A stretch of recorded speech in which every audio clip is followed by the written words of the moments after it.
of your game against Cape Verde. You have 3 points with Nigeria topping the group. How are you approaching tomorrow's match?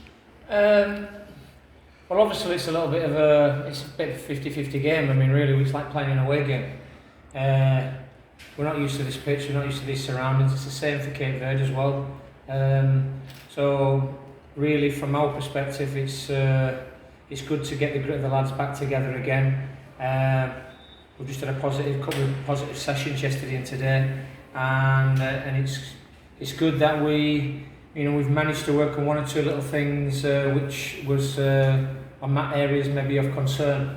We've got a few new players in, but we were approaching it in a positive manner, approaching it as an away fixture, but we'll be approaching it in an attacking theme. You spoke about new players and you trying to be on a project. Do you think it's going to be a disadvantage against the Cape Verde team, which has so far failed to win a match? Do you have the advantage over them, or you think trying to do that new project will disadvantage? Oh, no, not at all. I mean, we've just come back from Egypt with a. I wouldn't call it a national team. I would call it a national representative team of the league, local players, and there's only maybe 4 or 5 of them in the squad. So I think they're a strong physical side, very adept at set pieces. There'll be a threat from set pieces. They've got some players. I've got no doubt the system that they set up previously against Car and Nigeria. Okay, Nigeria never had the full team, but we'll treat them with the respect that we treat every other team. And I think it's really important for us to go out there and play with a positive mindset and try and get the ball down and play some attractive football. You are expected to play on an empty stadium tomorrow. Why are you playing your first home game? How are you going to approach the match with that? Well, it's not our first home game. It's our third away game. We don't have any home games. Every game's an away game. So I think from a psychological perspective, you can really balance it off either way. You can say that you build strength of character by adopting different tactics and a different mindset because you're playing away from home. It's a neutral venue. We know we have 6 away fixtures, and that's the sort of siege mentality that we've actually approached coming into these games. Every game's an away game. We know we can pick up points, and we have to approach it in a positive way. Coach, let's look at your squad. Few names that didn't show up in the team. Patrick Weah, Mark Pava. Is it a huge blow for you? Justin Summer? Justin has just had 2 90 minutes under his belt. I can tell you the reason why. He's got a bad infection, so he rang me up and he called me, which is very kind of him. He's a great kid. He'll get called again. Somebody who I feel I've got high hopes for in the future. Mark Pabai, disappointing. 3 times we've called him. He's getting people in his head, talking to him, influencing him in a negative manner, and we're buying tickets, and I think it's not our fault. We're doing the right things. Other lads at the moment, we've got 2 lads in transit because they were waiting for Mark Pabai, and they ended up missing their flight. So nobody's fault. It's the way it is when you come to international football, FIFA windows, and we have to be positive and just get on with the job. It is what it is. And you have a win against CR going into tomorrow's game.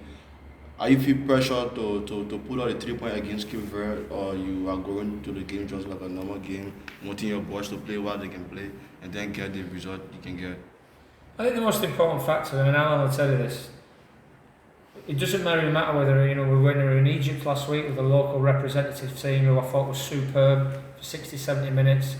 All I ever ask from any team I'm involved in is to be competitive. We are work in progress. We've got probably 90-95% of our team now is probably lads who are based overseas. Cape Verde is probably exactly the same. I'm always confident of every game they're going into that we will always grow as the 90 minutes go on. We grow in confidence. Sometimes when you're introducing new players into your group, it can be a little bit teething problems.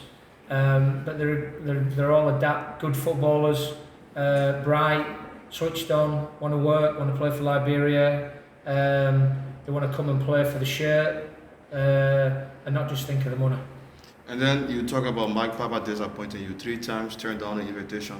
And what would be your next step? Will you still give him the chance to come and represent Liberia, or you are going to leave it like that? Well, he's a young lad in here, and unfortunately, maybe at 2021 I might have made that mistake. I don't. I'm not that type of person. I don't hold grudges. I'm trying to help the lad. Where Patrick Weah, people have got in his head and tried to influence him not to come. Same with Matt Pabai. It is what it is. It's like control the controllables and don't sweat the small stuff. There's things you can control and things you can't control, and I'd rather concentrate and work with the positives than the negatives, because there is unfortunately around our camp a great deal of negativity. And Brem Sumaru, Ayuba Kosia, they are expected to arrive later today. The arrival affect their game plan tomorrow, because looking at Brem, the past 2 games, Brem, one of the key players, is arriving today. He hasn't trained with the squad. The arrival of 2 of them this evening, does it affect your plan for the game tomorrow? No, not really. I've just worked with an 11 there, and that 11 could change overnight. Brem is an outstanding footballer. Same with Aiba. We've got options, which is good. We've got legs. We've got pace in the team, especially bringing in Musa Sano's got pace. Dave's got pace. Pat, Aiba. Brem's a bit of a class act, and I've got no doubt he's a good professional. He looks after himself. He eats right, lives his life right, like majority of the lads do.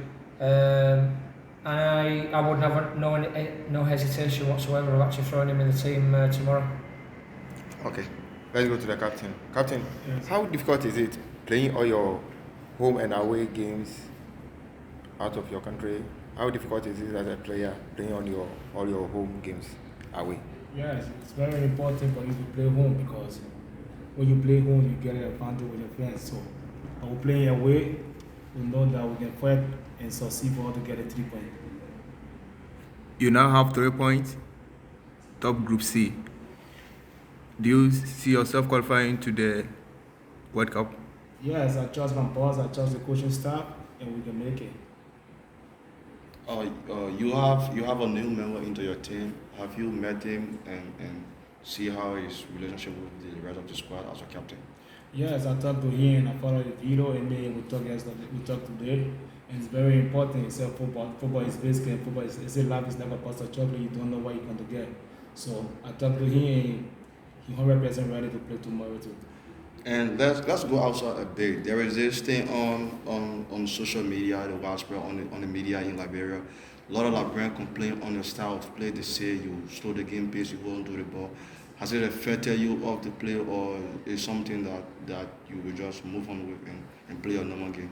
No, that's why I always listen to the coach. The coach always talk, because we play with the coach system. Sometimes you play, the coach system is when you play 8 or 6, you always have to push. You cannot play with playing pressure football. So I don't listen to the fans, because the same fans will want to talk nonsense, the same fan will talk behind you, and the same fan will still support you. So I cannot listen to the fans. I always want to focus and do my job for the coach and the team. All right, thank you. How should you expect tomorrow's game from Tomorrow, I trust my team and we'll get the 100% victory. you? Okay. Coach, 2 things before I come back to the captain. First, is it a project that you are still embarking, or your eyes are actually on the qualification? Well, unfortunately, we live in the world, we live in the era where, especially Liberia, they just win, and they're not patient. This is always work in progress. You know, we're not blessed with the talent, the options that a Ghana or a Nigeria have. You know, this country's come through thick and thin. It's come through a lot of problems over the last 10, 15, 20 years through civil wars, and a lot of players get misplaced. It's my job to try and regroup those players of Liberian origin and bring them back in. And there's a lot of those lads who are 14, 15, 16, 17. Now, I probably won't be here when they realise their potential.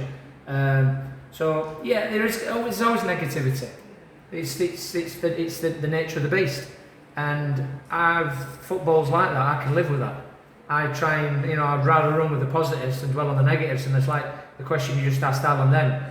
I ask him to be a calming influence and get on the ball and bring it down and maybe like slow it down a little bit.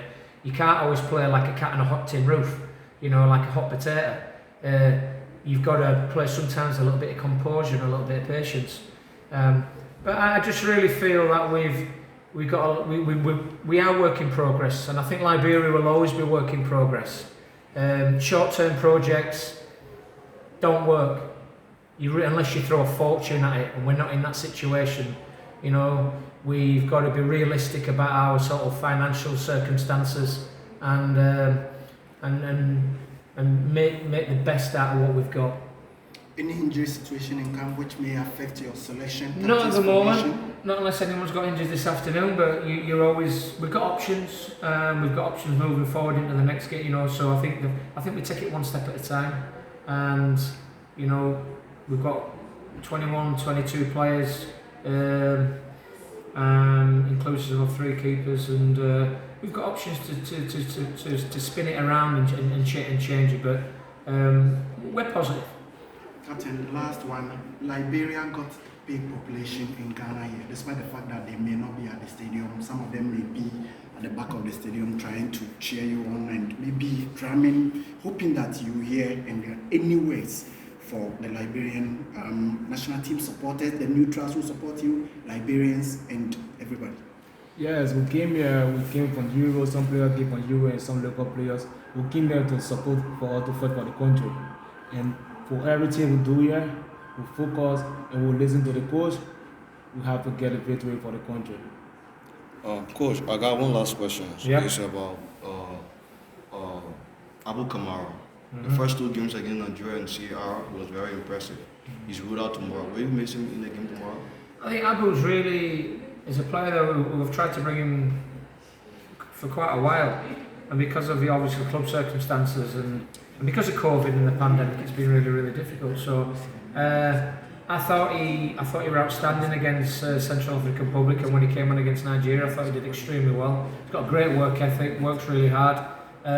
He'll be available for the away fixture, the second away fixture, should I say, in Cape Verde. So yeah, we look forward to welcoming him back. But he's training with us, he's with the group, and obviously with it being a 1 o'clock kick-off, which I have no idea why,